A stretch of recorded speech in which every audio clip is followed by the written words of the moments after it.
"I can heal your eyes," the girl said to the blind billionaire. And a quiet war began. He felt the words first as a vibration through the bench, a small voice, the rustle of a coat, the scrape of a shoe against concrete. For a man who had lived much of his life without light, the city registered like a film played backwards, textures before images, rumors before facts.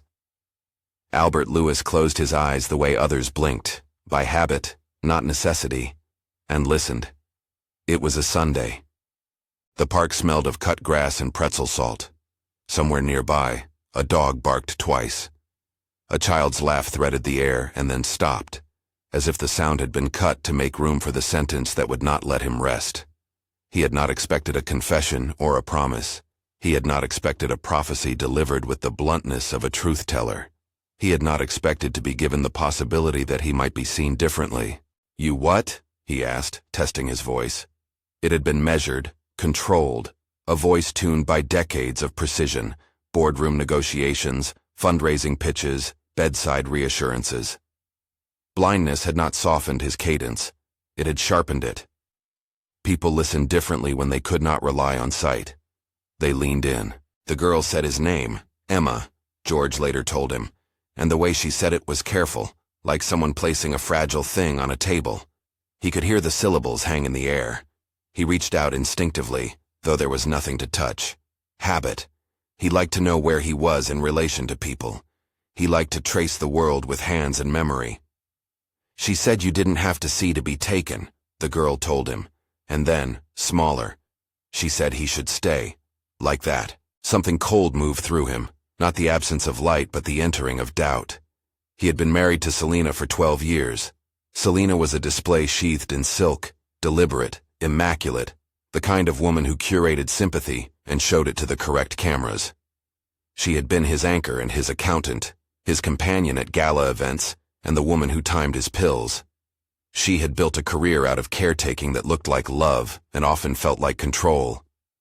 Emma had been a stranger, a child on a lunch break from some program downtown, a child who lingered near a bus stop and watched well-to-do people with the kind of attention reserved for secrets. She had sat beside him on the bench and asked about the texture of his coat. She had told him without ceremony that she could heal him. When he asked how, she said things that were not promises but enough to be dangerous. She could show him who saw him. She could point out who wanted him for what he possessed. He rode home in George's car with that sentence in his pocket. George kept the car smelling of leather and citrus oil. He had a map in his head, a grid of routes that matched the rhythms of Albert's life.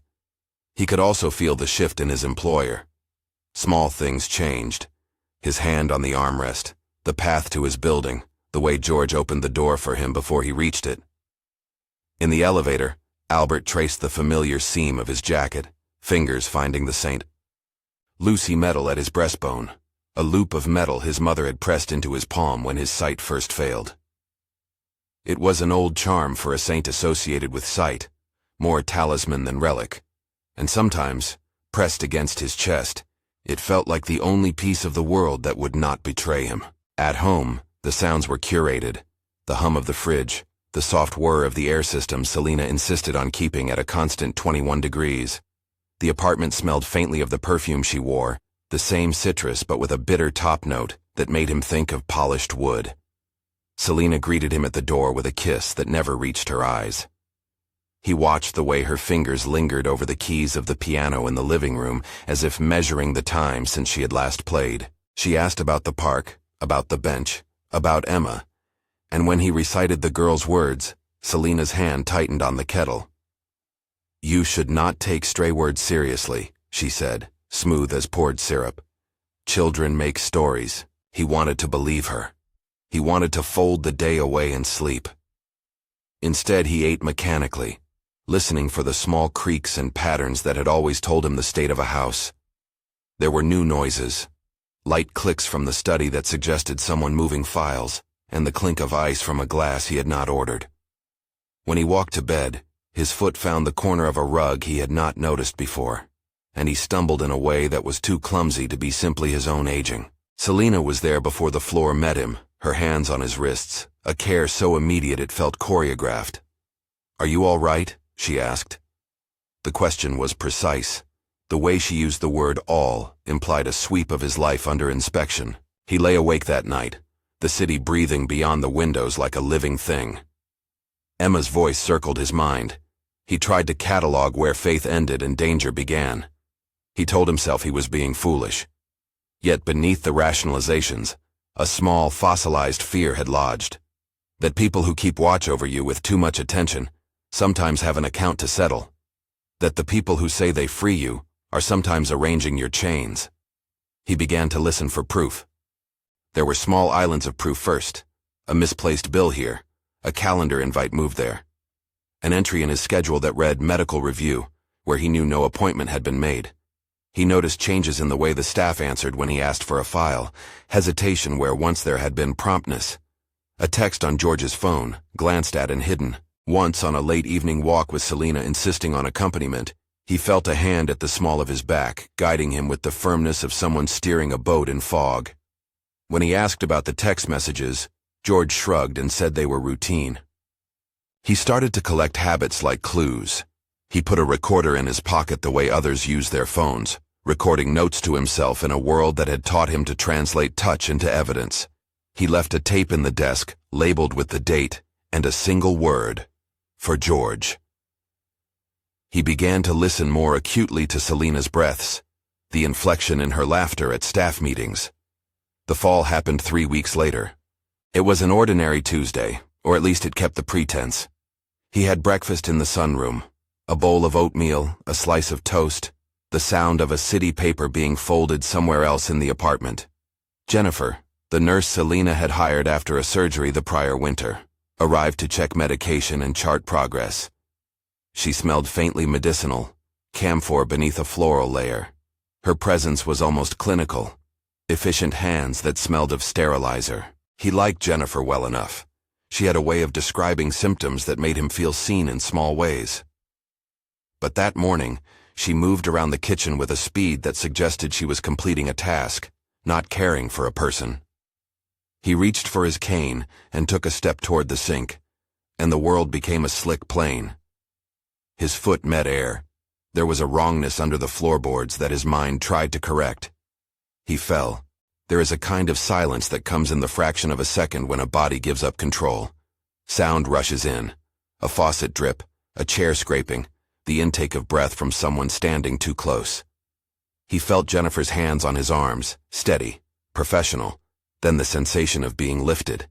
He felt Selena's perfume like a physical force, and then shame. That old, familiar shame that robed him when others saw his vulnerability and labeled it. For the first time in months, he made a small sound that could have been a laugh or a cry.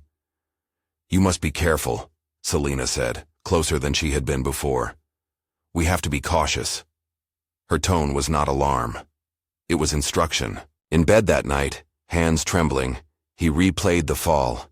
Falls were accidents. Falls could be explained.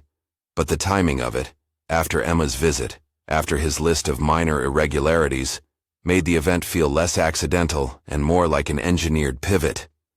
He imagined scenarios patently improbable and then plausible, working them around in his head like a chess player rehearsing moves. Pills switched for others. A rug tugged at the right time. A nurse who was always where accidents occurred. He decided to test the edges of the suspicion. He started with the simplest thing, the bottle of tablets kept in the kitchen. He held the container, its plastic click familiar to his thumb, and listened to the sound of pellets shifting. He marked the cap with a tiny nick only his fingers would recognize. The next morning the cap clicked, and a different sound answered it. The pellets were the same, but somehow not. Maybe it was his mind. Maybe it was memory playing tag. He saved a strip of pills in a pocket and took it to a private lab under the pretense of a routine check. The results were inconclusive. The lab called it inconsistencies in labeling, a phrase that sounded bureaucratic and deliberate. What made him move from suspicion to action was not the fall or the pills. It was the voice of a man who once navigated the margins of legality for Selena's ambitions and who now could not stomach what he had helped build. Davis came to him like a twig sliding free from a bonfire. He had been a fixer, pleasant, efficient, someone whose Rolodex of favors and shell companies had been a tool Selina used. Davis had been paid well. He had cleaned up rumors and rerouted funds until the surface was glossy again. But things lived in the lives of people who did that. They accumulated in the chest like hidden coins. Davis had fallen sick of his own success. He was not the sort of person who knocked on doors. He called instead, leaving a message that was a confession, a voice saying sorry and saying he needed to talk. When they met, it was in a cafe that favored low tables and soft lighting, where Davis's hands trembled as he stirred coffee he didn't drink. He told Albert small things at first, the name of an account, a rooter bank in the Caribbean, whose operations were mostly paper and shell. Then the words he had not expected to hear.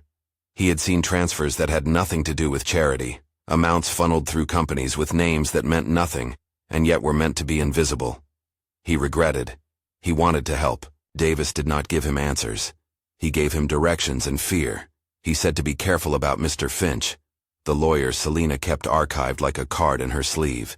He said Miss Moore was the sort of lawyer who did not shout in court, but knew how to make ovens of paper that burned slowly and effectively. Miss Moore did what she always did. Erica Moore was the sort of attorney whose name meant something in rooms where decisions were made quietly. Slim, in glasses that cut across her face like precise lines, she preferred records to rhetoric. She listened to Albert speak, his recorders, his wary recounting, and she put a hand on his notes with the ease of someone who had seen patterns before they had names. "We don't make claims we can't prove," she told him, "but we make sure the proof is impossible to ignore." The room where they planned smelled of lemon oil and worn leather. The team, Albert, George, Davis, Miss Moore, worked like a unit that had not existed for the man whose life had been compartmentalized into philanthropic calendars and hospice-style care plans. They gathered the small things and folded them into something that could not be dismissed.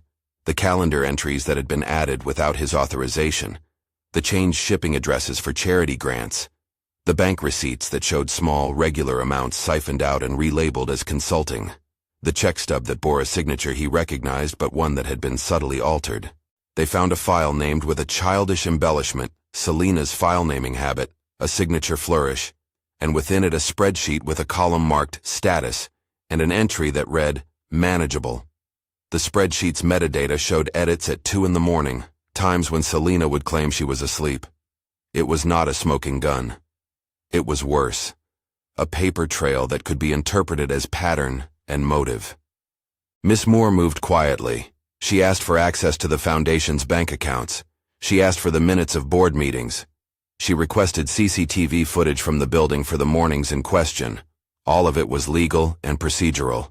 They were not accusing anyone out loud. They were gathering, as detectives do, the kind of evidence that becomes undeniable when arranged in evidence boxes and played back in a room where votes were held.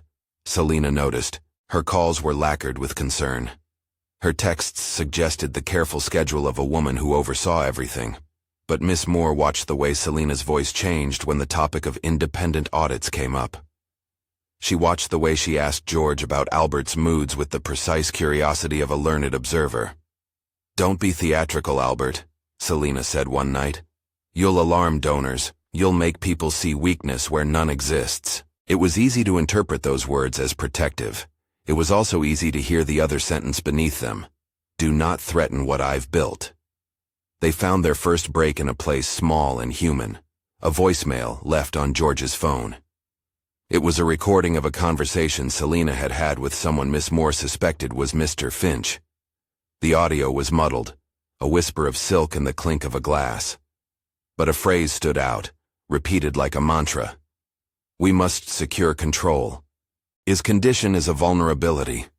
A voice, thin with calculated warmth, said, "Make sure the narrative holds." It wasn't an admission of crime. It wasn't even explicit plotting. But in a world obsessed with perception, words that framed a man as a liability were currency.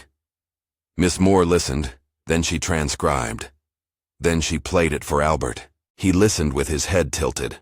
Words became shapes. The phrase, "Make sure the narrative holds," settled like a stone. He felt something lift and then sink. Relief at the clarity and shame at how blind he had been to the architecture of his own oversight. He folded the paper and placed it in a file with other fragments. He imagined a court of public opinion less merciless than the one that had built him up. He imagined a boardroom where people who had praised his philanthropy would have to contend with the idea that he had been infantilized, not cared for. In the weeks that followed, their actions multiplied. Miss Moore petitioned for an internal audit. She filed for temporary protective measures at the company, not criminal action, too public and too fraught, but the kind of corporate cleanup that forced accountants to look and auditors to lift lids. She did not shout. She moved the machinery of governance the way a surgeon moves around an inflammation. Precise incisions at dangerous joints. Selina countered with neat, glossy statements about concern for Albert's health. Mr. Finch, who had once worked in regulatory affairs and had kept a library of defense strategies tucked behind an agreeable smile, prepared documents that argued for continuity. He wrote memos about capacity, about care plans, about the importance of steady hands at the tiller of philanthropy. He hinted, politely and frequently, that a man losing his sight could still be vulnerable to exploitation. He used language that smelled of insurance and corporate governance, phrases that sounded safe until you realized what they meant. An invitation to move assets to those qualified to preserve value. There were public-facing countermeasures as well. Selina staged appearances with a steady smile, and took to the local news to read a prepared statement about devotion and duty. She hugged donors in photographs and spoke at a gala about the dignity of elder care. She was careful. She was always careful. And Mr. Finch made sure that anyone seeking comment about the audit was met with empathy and a discussion of due process. Meanwhile, Albert did something people who live in the dark rarely get to do. He reclaimed his voice. The decision was not theatrical. It was tactical. He had a dateline in mind, the board's next quarterly meeting. He would not, Miss Moore advised, make allegations in a way that risked summary dismissal. He would instead present facts. He would show patterns. He would show that the governance of the foundation had been compromised. For the first time in years, he practiced his own speech aloud, feeling the cadence of his words in the rooms of his mind. "You cannot be quiet when the architecture of your life is being altered," Miss Moore told him. "Silence becomes consent." He did not relish the idea of spectacle. He did not want to be mocked. But there was something in Emma's voice that pushed him forward. The girl had said heal, as if sight were an inner thing, a capacity for discernment. What she offered was not a medical cure. She offered a direction. He could use that. After one late meeting, Davis walked him to his car. The street smelled of rain on hot asphalt. Davis's shoulders were loose with the release of confession. He had not been the worst of them, he said, but he had hidden things. He had arranged transfers at Selina's request. He had believed in the mission because he thought it would do good.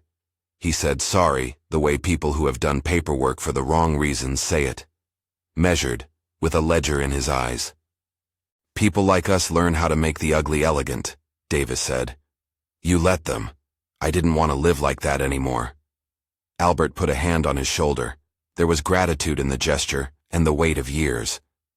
Davis slid him an envelope, small and heavy with data on a flash drive. It had names and dates and descriptions that Miss Moore would eat with a spoon. It had ledger entries labeled for landscaping or event decor that, when followed, ran to transfer accounts in low-tax jurisdictions. It had a few names that, when read, made Miss Moore's jaw set in the way she used when she prepared for a deposition. They did not go public then. The plan was a slow burn. They filed motions for an internal review. They asked the board for a special session. Selina's allies, Mr. Finch included, maneuvered to insist on medical evaluations and capacity assessments. The rumor of incapacity is a dangerous thing. It frames a man as incompetent without having to prove malice. It's an old trick. It had been used by people in history to reassign control in silent rooms where no one kept a record of the conversation. Albert recorded his own testimony and left sealed copies with trusted aides. He began to sit in meetings and ask one question after another, not out of bitterness, but from a careful desire to know the mechanics of his own life. He learned that a portion of the foundation's annual grants had been rerouted to a consulting firm owned by a man who had once been Selina's college classmate. He learned that a shell entity had been set up in a jurisdiction that valued secrecy like a commodity. He learned that proposals he had approved in principle had been translated into invoices he had never seen. Emma came back once because she wanted to know how things were unfolding. She did not come with fanfare. She slipped into the back of a small meeting room and folded her hands in her lap the way someone taught to sit in public. She listened to adults talk about audits and fiduciary breaches in a tone meant to make the vocabulary of betrayal sound sterile. When the meeting adjourned, she walked up to him with the same bluntness that had unsettled him months earlier. "You did what I asked," she said. There was no triumph in the question. There was only candidate-like curiosity, as if she had cast a vote and wanted to know if it had been counted. He felt something like gratitude and guilt at once. "You made me see," he said, using the word in the way she had intended. "That's not what I said," she corrected, small and fierce. "I said I could help. You helped yourself." It was the kind of line that could be read as a chastisement or a benediction. He chose to take it as both. Miss Moore arranged for a neutral accountant to begin a forensic review, one that would look at years, not months. The firm they hired had the reputation of being unsentimental. Their reports were meant to be clear and impossibly boring to dislodge. They requested access to digital records, audits of donor correspondence, and a list of all wire transfers over a 5-year span. Selina responded the way someone shows an animal a mirror, with calm, conditioned indignation. She issued statements about her husband's reputation and the sanctity of their family. She scheduled a press appearance where she would speak of devotion and responsibility. She leaned into the language of stewardship. "We will cooperate," she said. "But we must also protect the mission." There were private threats under the language. Mr. Finch threatened counter-litigation. He filed for the company's bylaws to be interpreted strictly and suggested that any moves to exempt the board's authority would be challenged. He had the kind of calm one reserves for control rooms. He had answers to the motions Miss Moore filed, and each answer was a well-stocked cabinet of legalese that might slow the process when speed mattered. And then a small human thing happened that made the legal scaffolding feel painfully real. Jethro, Albert's son, who had been distant for years, estranged by a mixture of resentment and miscommunication, called. His voice on the line was guarded, like a man arriving late at a funeral. He had seen something online, he said. He had read the speculation in the tabloids and the whispered versions of events on message boards. He wanted to know if his father was all right. Albert listened. He felt the ache in the son's voice and the 1,000 small mistakes that had pushed them apart. The missed recitals, the nights he had chosen the foundation over family dinners, the times he had thought his gestures would be legible without translation. He told Jethro he was fine, which was not the truth and not a lie either. He told him about Emma, about Miss Moore, about Davis. He told him he needed him to be there, if only in presence. "Don't make me walk into something and have you be a stranger," Jethro said. "I won't be," Albert answered, and the phrase felt like the beginning of a reconciliation neither of them were yet ready to sign. By the time the company received the request for an internal review, the air had a different taste. Supporters called Miss Moore to ask how an institution could be safe. Donors sent quiet messages of concern. Some withheld gifts until more clarity appeared. Selina called attention to the possible shame of airing internal matters. She insisted that they could accomplish the review in-house with selected auditors she trusted. Mr. Finch reminded the board that destabilizing the leadership in times of fiscal uncertainty could harm the beneficiaries they both claimed to cherish. Miss Moore placed a call that would change the texture of the fight. She asked for permission to play the voicemail, Selina's voice, Mr. Finch's whispered assurances, to the independent members of the board. It was a move designed not to accuse, but to put the conversation in a room and see who would flinch. Boards are bodies of people with reputations and alliances and, crucially, personal thresholds for embarrassment.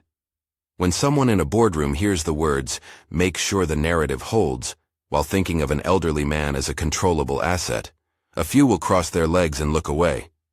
Others will act before reputations calcify into loyalty.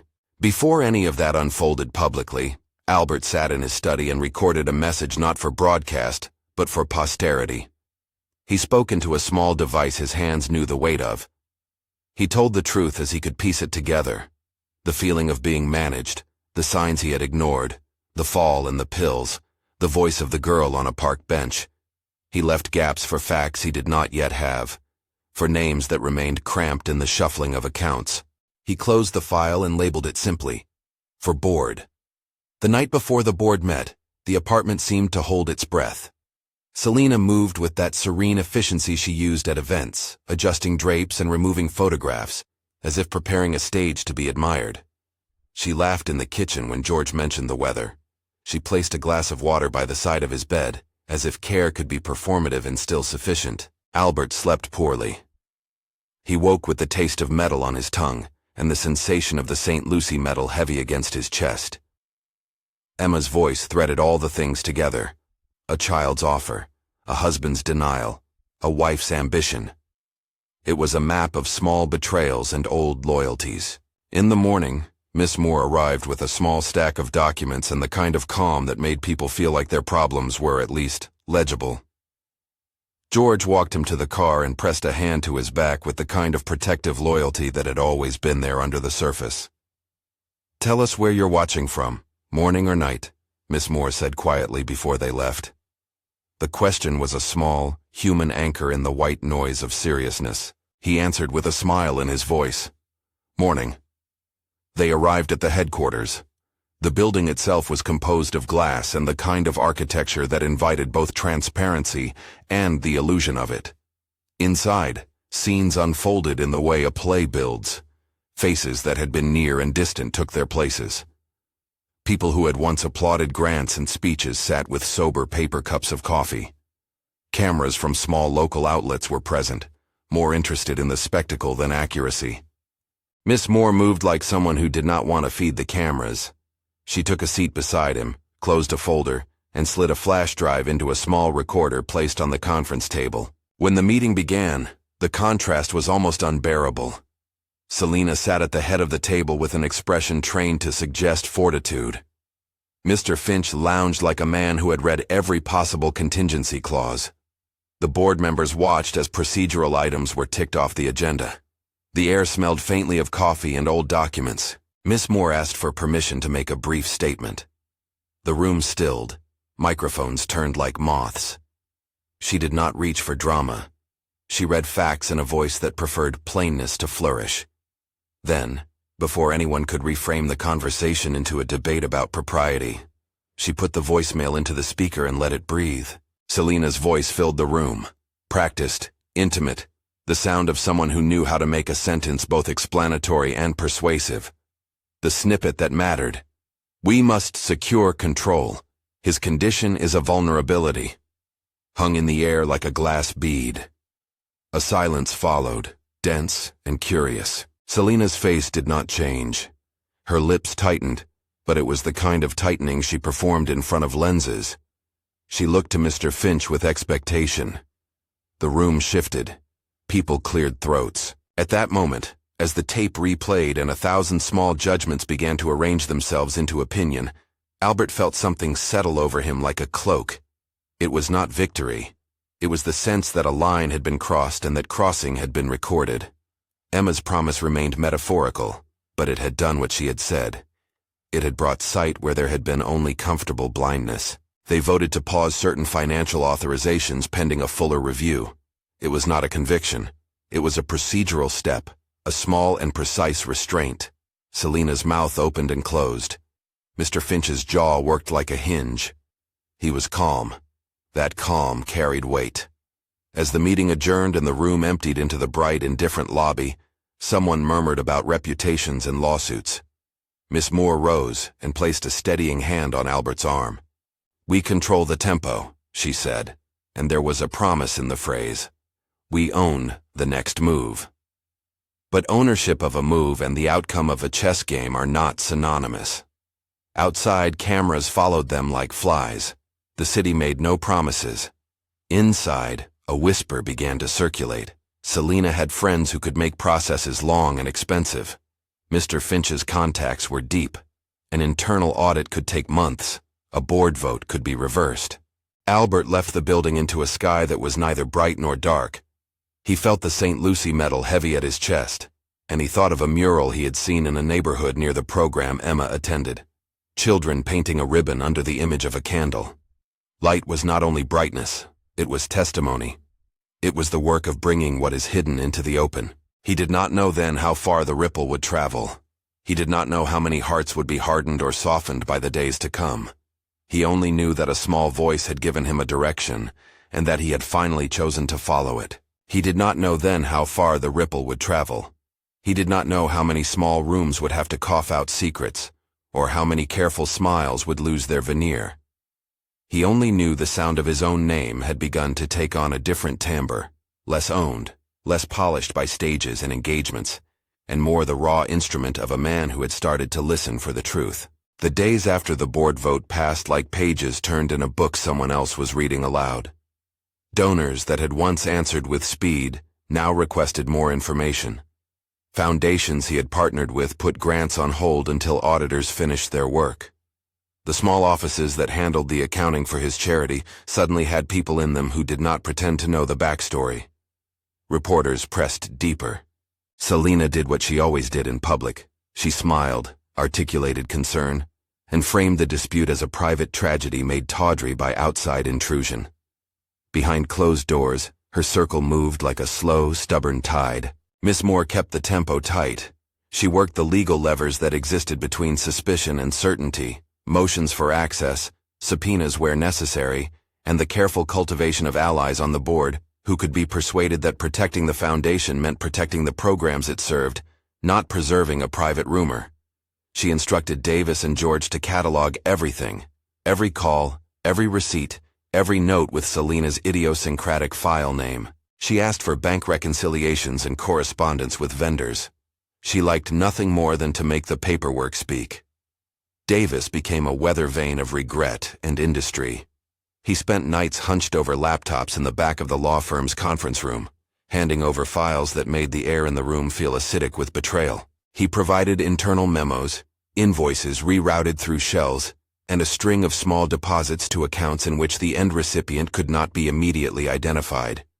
He did not only give paper, he gave direction. He named people. He remembered offhand comments on calls. He confessed again and again in the way men who had once hidden things confess, clumsy, repetitive, searching for absolution in the utterance of truth.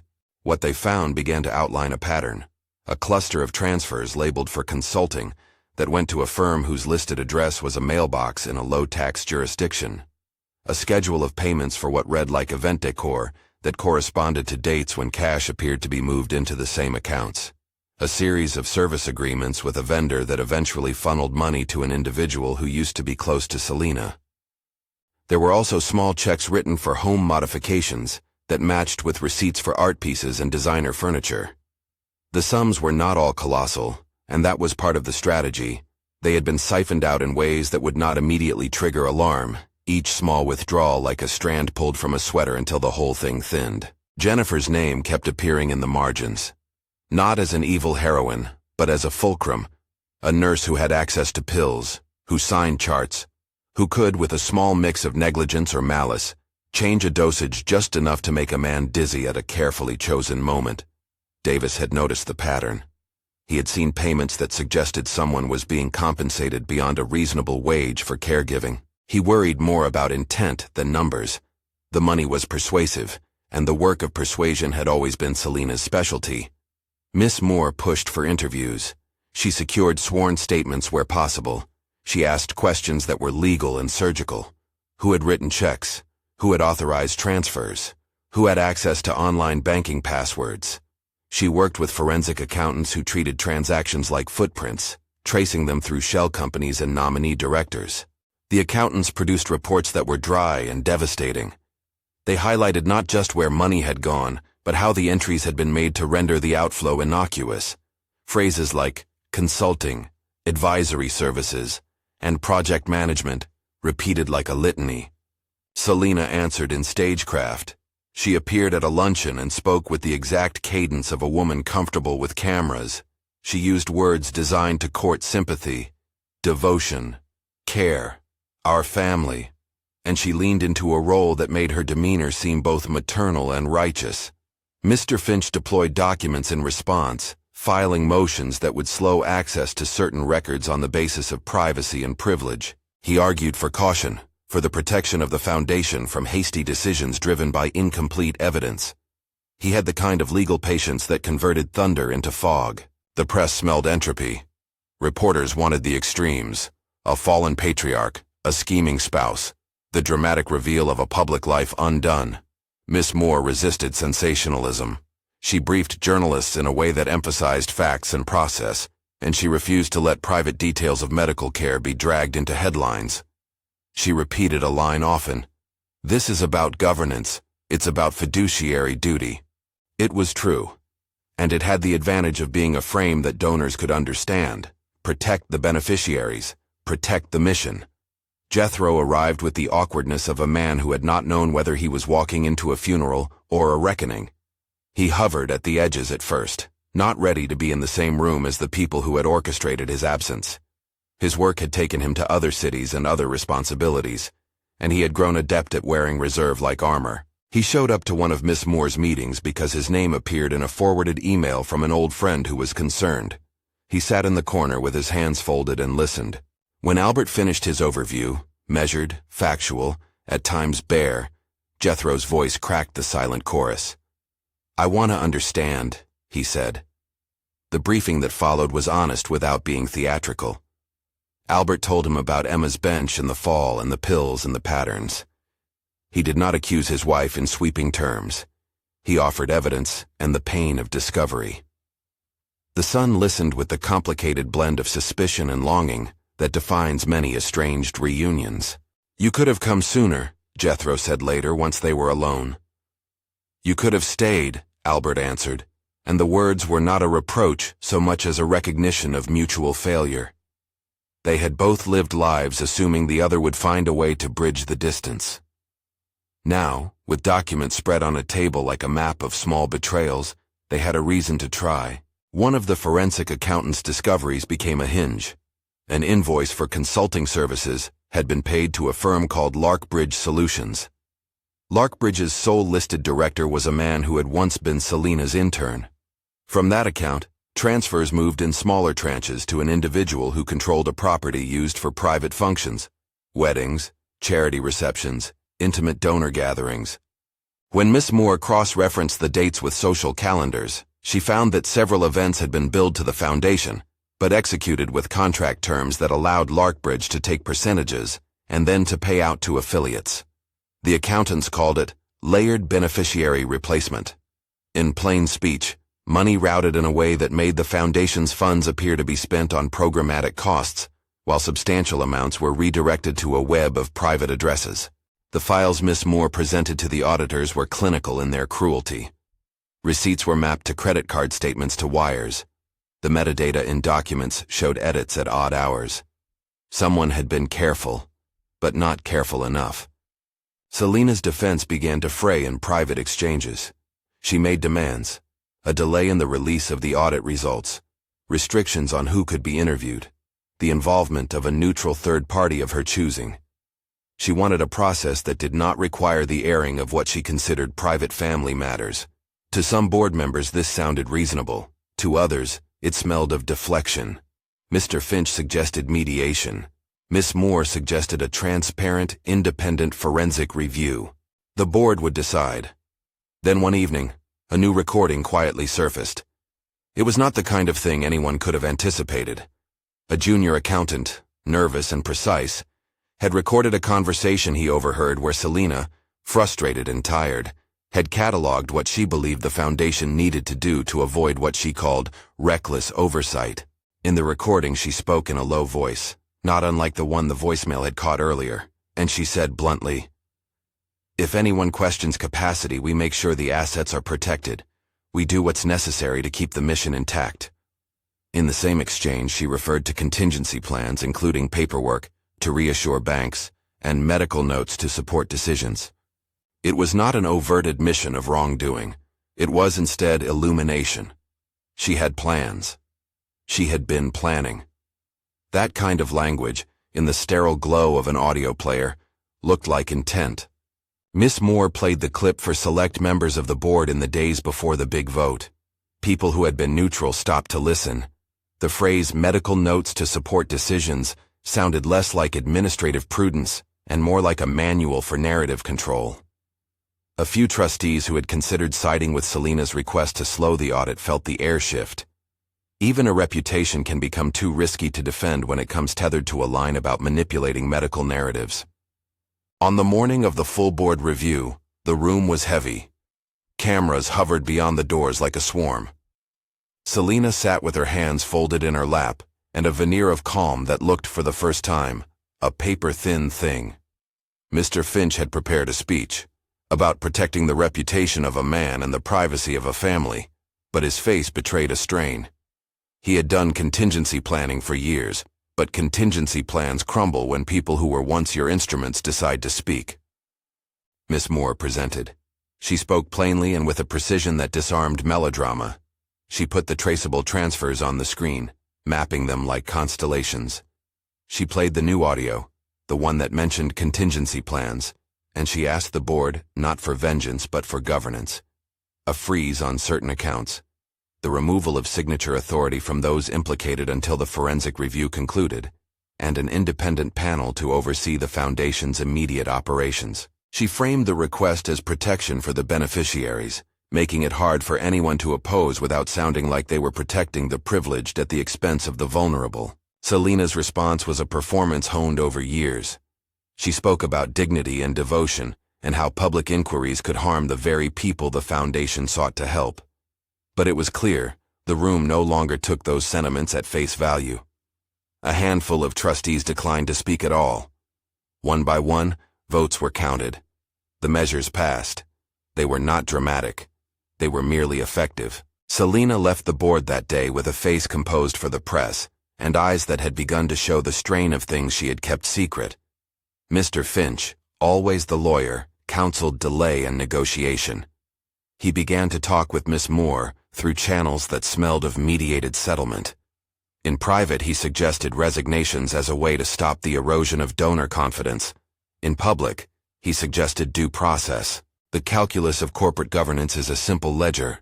Too much noise costs money, and money matters most when a foundation's programs are at stake. The resignation came like a small, curly letter slipped into an envelope. Selena announced, in a statement read by a spokeswoman, that she would step down from her active role to preserve the mission and protect the family. She did not offer the confession some hoped for. She did not repudiate the suggestions made by the audit. But her departure was functionally an admission that the conflict, if prolonged, would harm the cause she claimed to defend. People cheered in small ways. Some donors returned money they had withheld. Some asked hard questions they had not asked before. The foundation shifted its governance again, appointing a temporary oversight committee and calling in a truly independent auditor. The press made a meal of the moment, which was probably inevitable. But the real work, the kind that mattered to the kids and the community partners, happened in boardrooms and conference calls, and on the lines where accounts were frozen and reviewed. Jennifer's situation was handled with a mix of legal caution and practical urgency. She was placed on leave pending the audit's findings. Interviews showed that she had received occasional payments that exceeded her reported salary. She claimed they were for overtime or off-the-books compensation for flexibility. The auditors documented irregular payments, and the internal counsel worked to reconcile what could be proven as negligence versus what might be criminal. Ultimately, Jennifer cooperated with the review. She provided an affidavit with details about dosages and schedules, and she admitted there were times she had altered charts at Selena's request. It was a messy moral place. Nobody suggested she had been the mastermind, but her actions had enabled patterns that allowed control to be exercised with subtlety. Davis found a kind of relief in being more than a whisper in the night. He testified to the patterns he had seen and the invoices he had authorized. He accepted that his name would be on some of the documents disclosed to the audit. He also began to work with the Oversight Committee, helping to untangle the web he had helped spin. Accountability for him was not a matter of legal strategy alone. It was a chance to right what he had wronged. He started by introducing compliance measures and a new financial policy for the foundation. Odd gestures, perhaps, but gestures that signaled a turn from concealment to transparency. The community reaction was fractured and generative. Some were angry, at money, at the idea that a foundation might be misused. Others were practical, Schools that relied on a modest grant wanted assurances that services would continue. Miss Moore and the temporary board acted to ensure that program funds were protected, separating operational grants from questionable line items and directly funding partner organizations so that children did not lose homework help or lunches because of corporate infighting. Emma watched the changes without spectacle. She kept her distance as children do and appeared when she felt like it, an unannounced presence at a mural painting day, a quiet figure at a workshop where kids learned to code. She never sought credit. She did not want interviews. The girl who had once said she could heal had meant something far simpler. She could help someone see more clearly what was already happening around him. That act, small, blunt, clear, had grown into something far larger than she was. When Selena finally spoke, it was to a small group of donors and friends in a private room. She did not accept responsibility for wrongdoing. She framed her actions as devoted stewardship that became misread by a world too eager for scandal. There was truth in the performance. People often believe their own narratives until evidence insists otherwise. But the room had changed. People who had once deferred now asked hard, pointed questions. The language of devotion sounded in that hour, like a thin shield against accountability. There were consequences that were not criminal, but nevertheless meaningful. Selena agreed to step away from her active role and to cooperate with the forensic review. She surrendered certain privileges, including signature authority on foundation accounts. She agreed to mediation with Albert about the domestic matters that had been pulled into public view. Mr. Finch negotiated exit terms that would prevent a ruinous litigation fight and promised a mutual confidentiality concerning certain intimate details, an attempt to contain the personal damage, even as the public damage was being managed. On the day Selena's resignation became public, Albert sat quietly in his study and allowed himself to feel a long, complicated series of emotions. He felt righteous and ashamed, relieved and bereft. He thought of the years of carefully curated appearances and the private moments that had once felt like care, but had the texture of custody. He thought of Emma, who had refused to be an accessory to anyone's narrative. He thought of the saint, Lucy metal cool at his chest, the loop of braided metal that had always sat between his sternum and the world. He did not gloat. There is no joy in dismantling a marriage in public. There is only a somber relief when the fog thins enough to see the path ahead.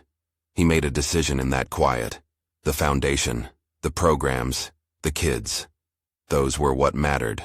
The rest, including the public narrative, would be repaired slowly, carefully, like a painting once varnished and then left to settle. The light we carry, the name Albert chose with a kind of modesty that flattered donors and comforted staff, was not a brand launch so much as a redirection. Rather than inventing something new, he reconstituted the foundation's energy. A shift from large headline grants and gala-driven projects to smaller, reliable community partnerships that focused on education, mentorship, and local infrastructure. He appointed Jethro to a role on the board with operational oversight. The son accepted with a kind of cautious optimism, his presence a small repair that felt nearly miraculous without being flashy. Miss Moore oversaw the legal scaffolding that allowed the shift to happen. She insisted on transparency policies, a whistleblower hotline, and an independent audit committee. She ensured that the foundation's books were accessible in a way that made donors comfortable and allowed the community to hold the organization accountable. She taught meetings about risk and governance that were less exciting than gala speeches, but far more important. Davis stepped into a public role he had never wanted. He became the man who had once been a fixer and now worked in compliance, the very opposite of his former life. He hired a small compliance officer, attended training sessions, and sat through presentations about anti-money laundering practices. It was humble work. He seemed to like the quiet honesty of it. He volunteered at a mentoring program and in private, apologized to at least 3 people whose reputations he had tangled up in past deals. There were modest restitutions. The auditors identified funds that could be redirected back into program use. Some money was recovered through negotiated settlements. Other funds could not be recovered due to complexity or jurisdictional opacity, but the new governance model created reserves and matched grants to ensure vital services continued. The foundation paid a small price in donor confidence. But slowly, support returned as the organization proved it could do the harder work of reliable service rather than spectacular charity. The narrative that played out in the papers was messy and human. People picked sides. Some wrote of betrayal, others wrote of human frailty. The truth was less tidy. Selena had been ambitious, fearful, and calculating in ways that hurt more than herself. Albert had been trusting in a way that had almost been his undoing. Emma had been blunt and honest and unsentimental in a way adults had forgotten. Jethro had been distant and then willing to come home. Davis had been complicit and then contrite. Jennifer had been paid and confused and eventually cooperative. The story did not create villains so much as expose a culture where appearances could be manufactured and power could be exercised with subtle cruelty. When the foundation announced a new community center in the neighborhood where Emma had grown up, people said it was symbolic. It was. The center's name, The Light We Carry, felt intentionally ordinary and profound. It was a place where children could get tutoring and art supplies, a place with a small library and computers, and a garden where old volunteers taught kids how to plant radishes and patience. Albert insisted on listening tours before any program was launched. He sat in rooms where voices were rough and honest, and where people complained at him with the bluntness of those who had nothing to lose. Emma came to the grand opening and slipped into the crowd like a breeze. She led a small ceremony, reading a statement that she had written herself, and that made adults look at each other with the recognition that children know clarity like a kind commodity. She said nothing about healing sight in the medical sense. She said this instead: "You taught me how to notice. I like helping people notice things too." She talked about how the center would help kids get to school, learn to read, and feel safe. Her voice was quiet but contagious. Jethro stood beside his father for the ribbon cutting. He had a newfound patience for the small administrative things: grant oversight, vendor selections, performance metrics. He joked once, half serious, about how his own early life had needed a center like this. People laughed and then a few of them wept. It was an awkward moment of reconciliation turned public. Months became a rhythm. The foundation settled into a new cadence: fewer extravagant events, more sustained partnerships.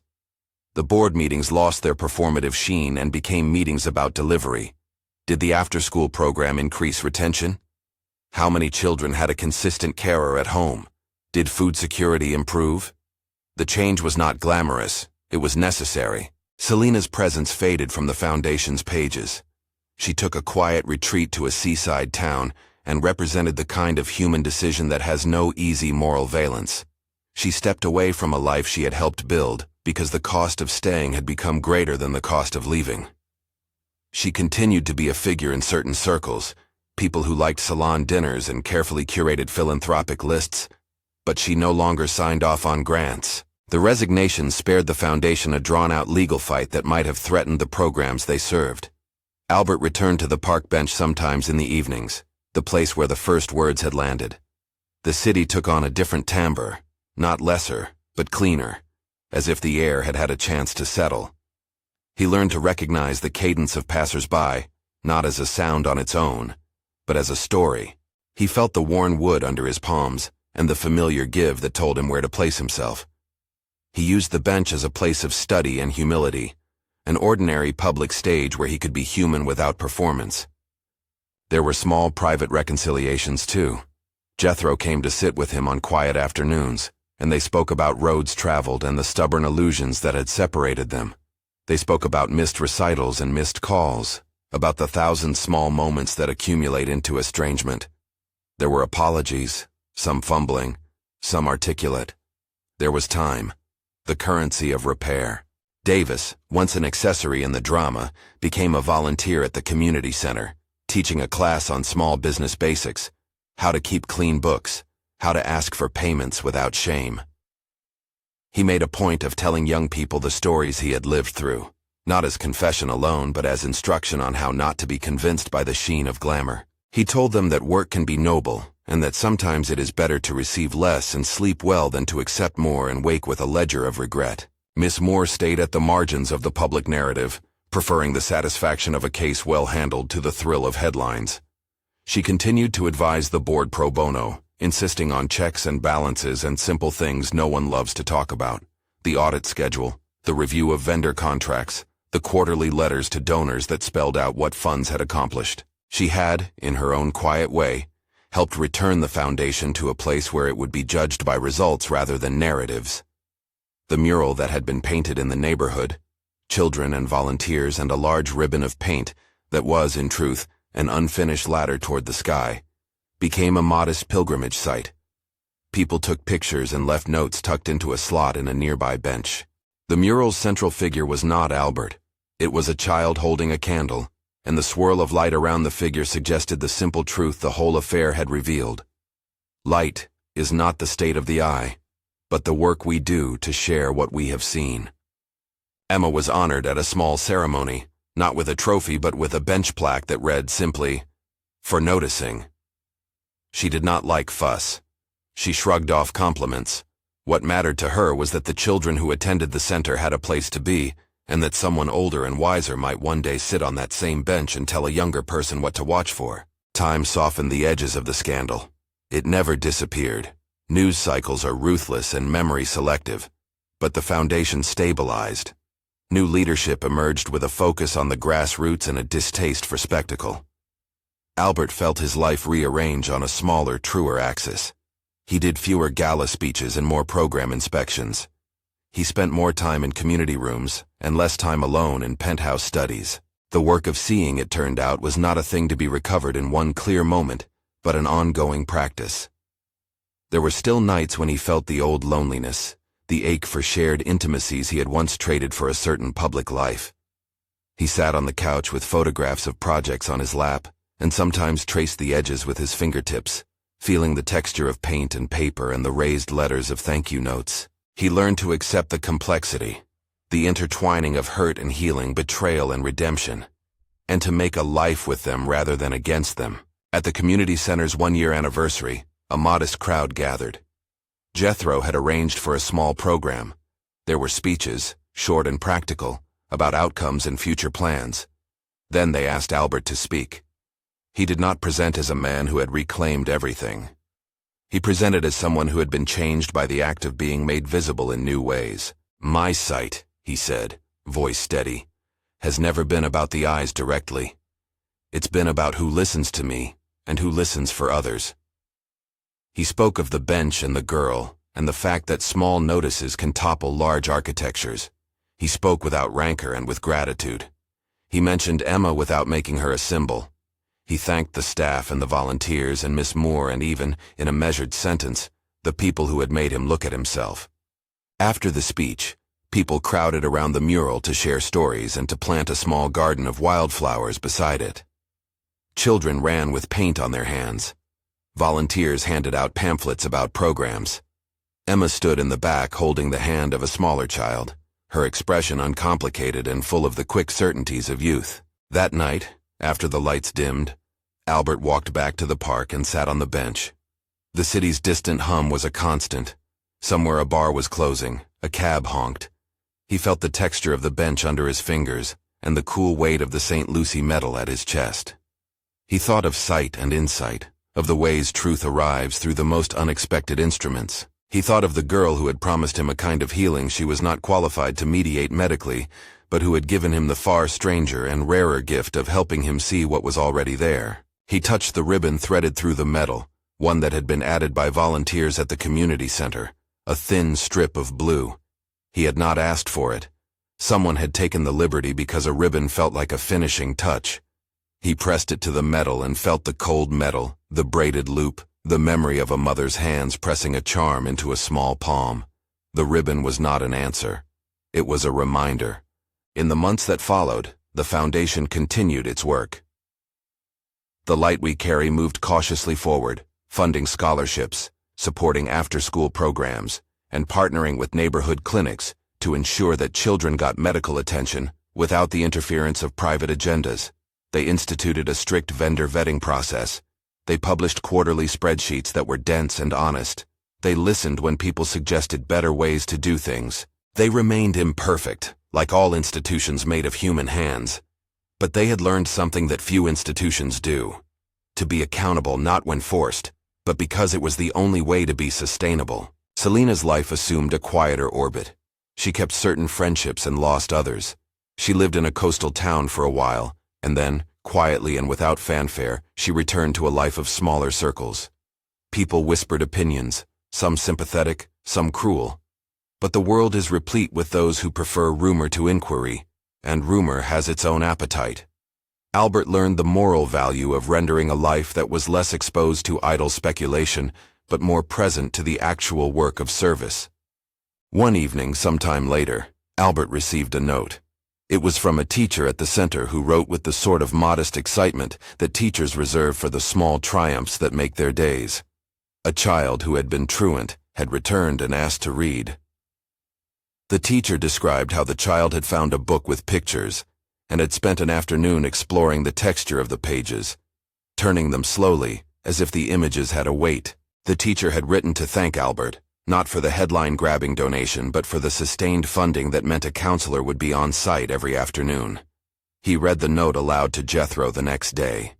They sat in the kitchen with coffee that tasted faint and real. Jethro laughed when Albert mispronounced a neighborhood name, and then made the correction with a gentle impatience that was all the proof of a son's renewed presence. "You're doing the small things now," Jethro said. "They're the only things that stay," Albert replied. On a rainy afternoon not long after, Albert returned to the bench in the park. Rain had left the wood damp and fragrant. A child, one of the center's volunteers, sat at the other end with a thermos and a sketchbook. Emma, who often came with groups of kids to teach them how to notice, arrived with two younger children tugging at her sleeves. They sat in a cluster, trading small stories. Emma did not bring attention to herself. She leaned in and asked the children what they had painted. She described colors in a way that was honest and curious. She did not say she had healed anyone. She said instead, "Sometimes someone helps you notice a door that was right there. Then it feels like you saw something new." Albert smiled. "You did more than that," he told her later, when the rain had stopped and the park smelled of wet earth. "You helped me see that I could ask questions." She shrugged. "You asked. I just said it out loud," she answered. He reached out and touched her hand, an absent gesture of paternal warmth, not entitlement. She was still a child. Physical gestures had to be careful, but the contact was friendly and brief, a small benediction. Before the sun fully faded, they walked back toward the community center together, a modest entourage of volunteers and children trailing like small stars. The mural seemed brighter in the post-rain light, its colors saturated and durable. People had scrawled little notes at its base, messages of gratitude, small promises, names of kids who'd learned to read. The center hummed with life, a piano lesson, a chess match, an older volunteer teaching a child how to thread a needle. In the evening when Albert went to sleep, he thought about sight in a way that felt newly comprehensive. To see, he understood now, was to know the difference between being observed and being seen. He had once believed attunement to public image might ensure a legacy. He now believed the opposite. Legacies are not made by being admired, but by giving people the tools to be seen and to see for themselves. He kept the recorder he had once used to document small suspicions in a drawer. It felt heavy now in a different way, a talisman of proof, and a relic of a season in which he learned to listen like a new muscle. He placed the St. Lucie medal on the nightstand. The blue ribbon, slightly frayed at the edges, had become a quiet emblem of the work that remained. Months later, a small publication ran a profile on the light we carry. It was not flattering in a scandal-chasing way. It was careful, and in its own way, kind. The article noted the governance reforms, the pivot to sustained community work, and the modest recovery of donor confidence. It mentioned, in passing, a scandal resolved with process rather than spectacle. The piece ended with a line a reporter had attributed to Albert. "Light is what you hand to someone when they cannot find the switch." He liked that line because it was modest and true.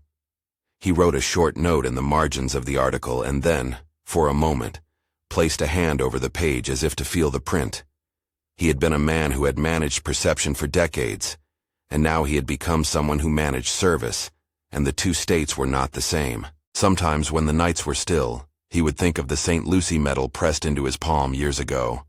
He would think of the mother who had given it to him, and how superstition and faith can coexist in small, tender objects. He would think of the ribbon and the way children at the center had tied another ribbon onto the chain during a ceremony. There was no magic in the medal. There was a history. And there was Emma. He wondered if she would grow into a life that noticed. He suspected she would. She had a clarity that lived dangerously close to courage.